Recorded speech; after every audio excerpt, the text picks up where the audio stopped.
really, expressed myself in my personal statement to say, hey, I'm really interested and I really want to learn more and I'm really motivated, despite what some of my grades might say. So that was a big concern of mine. My grades were not all A's. They were not, close to 4.0. I won't go into what my GPA was, but wasn't too bad. But it was something that was really concerning for me. I had a difficult time in undergrad just from like other things going on in my life, and so my grades were not stellar. But that was kind of surprising to a lot of the people who wrote my recommendations, because they saw how active I was, they saw how interested I was, how I was so motivated to try a bunch of different things, try different research areas, and try to learn what they gave me as best as I could. So I mean, I think through the personal statement, me kind of expressing and explaining myself, and the recommendations of the people that knew me and saw me working, might not necessarily saw my grades, that really helped me in the end. So, grades are not everything. Just want to say that. How important would you guys say the GRE scores are relatively compared to other groups? It's very important. If you're not happy with your GPA, the GRE physics can cure all. A lot of people aren't happy with their GPA for various reasons. And so and that's because the GRE is the same for everybody, right? Different schools, it's very difficult to tell what an A and a B and a C mean in different institutions. You think you do, but you really don't. And so for good or for bad, that one number gets used as a filter. You might as well just know it, it's a fact. And so you want to get that number as high as you possibly can. You should avail yourself of all online resources and everything. The other thing is you really want to look at previous exams, because they may involve, there may be questions on there on subfields of physics where you never took a course. And so that suggests you want to discover that. There's no time to take a course, but you can do some reading and at least get some of the basic information in your head. Conversely, if you have a lower GRE physics score than you'd like, then the GPA can help you there. And so both things get looked at. I think different institutions put different weight on these things. And then there's the question of the letters also. And if you have a letter writer who says, ignore all these numbers, I'm telling you this person is going to succeed and here's why, then we ignore all the numbers. That's why, by the way, we haven't gone around to this, but I hope you all need to be working with somebody. Hopefully you all are. And for a freshman, get into somebody's lab and stay with that person the whole time if you like being there. Because what you want to do is get more and more responsibility so that the faculty person can say, this person is acting like a graduate student and contributing, etc.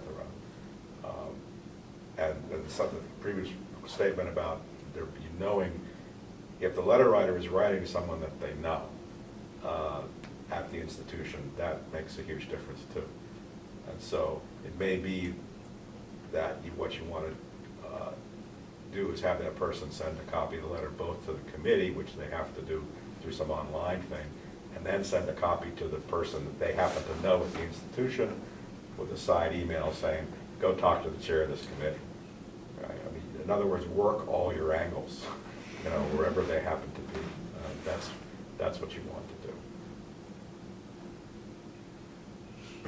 I think for those of you who already have research, make sure your advisor is aware that you are interested in going to grad school, because I think sometimes it's not always clear, especially if you haven't said anything. Like maybe to you it's very clear, like, this is what I want to do, but there's so many other jobs that you could do after you get your bachelor's degree that your advisor might not be expecting that they are going to write you a recommendation, or they should, I'll get to your question in 1 second, but also they can help you find the schools that would fit your interest, your your abilities, and hopefully give you a list and talk to you about, okay, well, these schools I think are reach schools, these schools I think you should have no problem in, and like if all else fails, these are safety schools. So talk to your research advisors, they will definitely help you with that. Learn For grad school applications, do they weigh more your physics GPA than the overall GPA, or do they not Yes. make a difference? Okay, so it does. Yeah, it doesn't help if you got an A in swimming. Okay. We don't care, Okay. or in French literature. Actually, what does make a difference is the verbal. I've definitely admitted people with lower physics scores than I might otherwise if they have really outstanding verbal scores. Because that tells me that maybe they had a lousy class, and that's right. But if you can communicate, that usually means you can learn. And then the graduate school will give you another opportunity. Which is why, by the way, if you have any issues with speaking or writing, avail yourself of all Georgia Tech has now. Because that's a skill which I don't care what you're going to do in your future life. The better you can write, the better you can speak, the better you're going to be, period. And that includes being a physics graduate student. So. Yeah, so do you guys know that there is a communication services on campus that I think should be free? You could set up a private appointment with them, and I know I've used them to go through like a poster I was presenting, because I'm supposed to be for a competition, so they know what is looked for in posters, what is looked for in oral presentations, even if they don't know the physics or the math or the specific lingo that you're using. They'll know, like, are you doing everything else right, expressing what you're trying to say to your audience. I've also, while I was in there with my own appointments, I've seen them work with students, do it like for interviews. So if you're applying to a job and you have some interview questions and you want feedback or practice, like they could work with you there. So. You ever heard of Toastmasters? Toastmasters is an organization that will help you just do public speaking, not just prepare you for an interview. But in physics, if you're going to be a professional, you give talks. Posters is one way of communication, the other one is talks. And you may be shy, naturally shy, and you need to get past that. And the Toastmasters is a great organization. It's, they throw out a topic and you give a talk and then you get criticized and then you give it again. And you go every week or every 2 weeks, I don't quite know how it works. But this is something you want to work on. It's just a skill, it's like calculus. You just have to practice, you get better. How many of the students here are international students? Do you have just one? Okay, I was going to ask if you mentioned there's certain considerations to take as an international student in an American undergrad applying to grad school. Is there any advice or any experience you want to share about that, or anything special? I don't know the process exactly. I'll say consider yourself just as an international student, regardless of whether you have an undergrad from US school or not. Because the pool of international students applying, you will be put into that. At least the schools that I applied, don't want to bitch about it, but I had people with me who had around 30% around physics theory. They made it to Ivy League schools. While as an international student, it's just, it's impossible. This is an interesting question. We used to do just what you said. If you're an international student, you're an international student, period. We now distinguish whether your undergraduate degree is from an American institution or not. And for us, that's a separate Yes. group. Mm-hmm.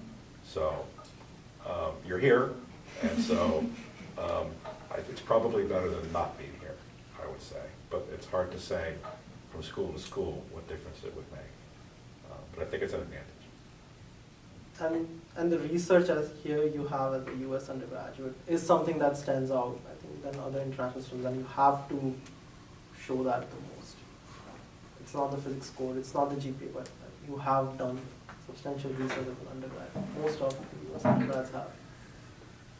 And being here, like, so from the perspective of having English as a second language, when I took the verbal GRE the first time around, my score was horrendous. Yeah. Horrible in 2003. I took it again when I came here to Georgia Tech, and so 10 years later, after living in the US, I was pleasantly surprised with my score because it increased like enormously. When I saw my score, I was like, look at that, being immersed in English actually does help you become better at English. So you'll have a good verbal GRE because of that. I find it interesting that you said that you do put a focus on the verbal because, I mean, it makes sense, but in my undergrad, I feel like the advice I got was, no one cares about the verbal. That's what they told us. Well, because it could be that many of the people like me around the country ignore the verbal, Yeah. but they're not sophisticated enough. Yeah, I mean, I see it as, it makes complete sense. I'm happy to say some of the people we've admitted under doing it just the way I said have worked out tremendously well, for whatever reason. And by the way, some of the worst verbal scores I've ever seen are from domestic U.S. students from U.S. high schools. So don't think that that you're safe. Everybody can work on that. Any questions? I read in a book by Feynman that you shouldn't go to the same school for grad school as undergrad. Do you care to address that? Or? That was the advice that I was also given, so that is a good question. But do you, Is there I, a reason for that? I wanted to apply to Penn State in my undergrad, and they just outright said no, that we're not going to take you, don't even bother, even if it was a free application for me. Yeah, I mean, every bit of advice I was told is the same thing. It's like I was even told it was an academic kiss of death, but I know people who have done it actually from Georgia Tech, and now they're matriculated over, now they're in graduate school. I have two cohort mates, that have done the same thing. And they're very good physicists, they're not gonna, I don't think their career is gonna be hindered at all by it. and I think I do also, sorry, I'll just say a sentence and then you can. I'll just say just academic kids, but that's the stupidest thing ever. Yeah. I mean, go ahead. I'll Okay, go. yeah, I also know some graduate students who were at my undergraduate institution and they continued there. One thing I would say that they are missing out on a little bit is networking. So they just know the same group of people, and while they can, their advisors are going to be introducing them to more people, and they're still going to conferences. It's nice to know, like, I have this group of people in Boston that I know, and now I have this group of people in Atlanta that I know. It's just more people that you know and more contacts, and contacts end up being a very important thing. So I think that would be the only thing maybe that they're kind of missing out on a little bit, but I'm sure in the end they'll meet a lot of people too. Maybe. And the argument used to be, I was discouraged from staying where I was as an undergraduate too. The argument used to be that, you need a different experience, a different exposure, even taking the same classes from different people. And there's some virtue to that, but I guess in 30 years, I've decided those virtues are pretty minimal. If you're happy and comfortable where you are, and you're hooked up with a first-class research group, and you look around, and they're pretty much the best in the world, or pretty close to it, then what's the point to leaving? And what's the point to going somewhere which is less good than where you are? I don't get that myself. So from the admission side, we are not prejudiced against our own students, that's for sure. On the other hand, we hold you to the same standard that we do anybody else, so you don't get a break. But on the other hand, there's no prejudice against you. But there's definitely a lot of institutions which still do that, and that's their choice. But from your perspective, you need to look around what's best for you. And just because someone says, you need to go elsewhere, what do they know about you? Nothing. So I would be open-minded about it, I guess. So we have. Don't we have a question? Oh, yes. Just real quickly, I've heard talk about having like a target school and then a reach school and like a safety school. As, you know, the head of the board that reviews the applications, if a student in their essay or statement to you says, you know, this is either a safe school. You wouldn't want to say No, that. Don't say that. No, don't say that. No, every place you're dying to go to, Yeah. this is your, I mean, and don't say, you know, you're my first choice, don't say that. You know, stuff. We ought to, if I could conduct a seminar on essay, right, if I knew how to conduct such a seminar, I probably would. Okay, don't tell me, or anybody, how you chaos people saw a butterfly flapping its wings as a sixth grader. And I don't, and K through 12, I don't care what happened to your life. All right, I really don't. I care about where you're, are you passionate about physics now? And what's going on now? I really don't care about your elementary school life. So don't fill your essay with that junk, because nobody's interested. Really aren't. So that's the message on essays. And keep them short and sweet too, because, you know, don't forget, we're looking at hundreds of these things, right? And these committee members, their eyes get blurry, right? And so try to get in with an impactful essay and then get out. Sometimes there's a word limit. There was a word limit on Georgia Tech. I had my essay, it was beautiful. I was like 500 words over. I was like, shit. I had to go through, redact. Is that right? Do we still have that word? I don't know. And some schools have like a very strange prompt apart from your statement of purpose. I'm sure all UCs have this extra prompt for how your research is going to impact the diversity in that school and society. And Really? Yes, and you think about like, we're going for black hole physics, like how it's going to increase diversity in the society. But you have to answer, and they have this huge word limit of like 2,500 words or something. You don't want to fill up all, but you're almost tempted that, oh, if someone's going to write more than and explaining their viewpoint, why not? So for physics graduate school, they want to know how that's impacting world diversity? How you are going to impact the diversity on campus, how the research you do and stuff. Really? And all UCs have that application. Isn't the University of California? Yeah. Okay. Holy smoke. Well, it's California. When I applied back in 2002, they didn't have that. All right. Hey, I don't know, I'm from there. That's incredible. Okay, well, Any last questions before we close up? Yeah. So is there a physics GRE score they should be shooting for to be competitive? it's different at every institution. Most websites will tell you sort of a minimum GRE. Now, those minimum are never absolute, in fact. And by the way, neither usually are dates of, what's the word, closing date, so-called closing date for an application. You should always email and say, it looks like I'm going to be late, but you still accept my application. We, for example, here, I accept applications all the way until August. You know, because if a terrific student walks on the door, what am I going to do, send them away? No, that's crazy. So I guess the thing is that if you have any question about anything, well, come and ask me because you're here, but email the equivalent person at the institution which you're interested in. I mean, they will respond. Okay? You tell them you're a potential graduate student. They don't know who you are. You could be the next Einstein. So they're gonna pay attention. They don't have your transcript yet, right? So they have to assume that you are the next Einstein. The numbers aren't everything either. There were schools, you know, they have listed their mean of the classes they accepted for GPA, physics GRE and GRE. And there was a school, I far surpassed every one of those, and they didn't accept me. And, you know, there were other schools where, like, I didn't even meet those, and they accepted me. And, Yeah. you know, it doesn't matter. You just gotta be you on paper and let it go. Yeah, don't let your GPA or your GRE scores stop you from applying to a school that you may really want to go to.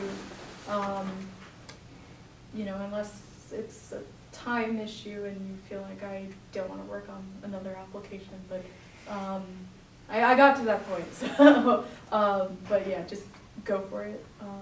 Might be a little extra money, but go for it if you can. So is there any, Yeah, with personal statement, I recommend give it to 5 people in physics who don't really know you, so that Well, that's a very good idea.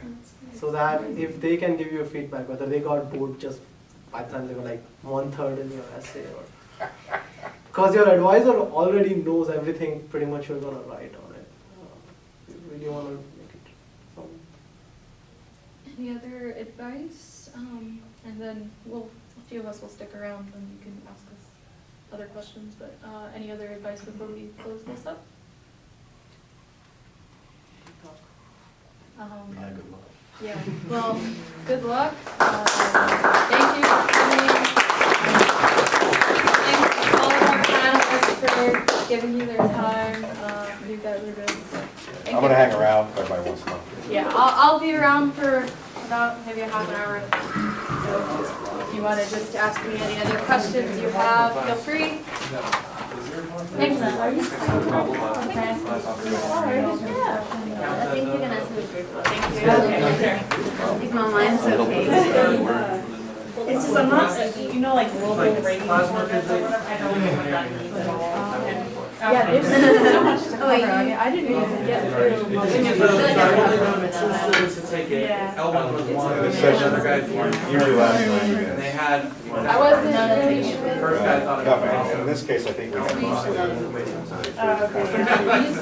When the younger students, Oh, really? they want to know what they should Oh, here we do. go. Yeah, I had questions about that. Don't know. Ask me what it is. That's fine. I figured we'd hang around. Yeah, yeah, NRE. It doesn't look like they're interested, so Okay. that's okay.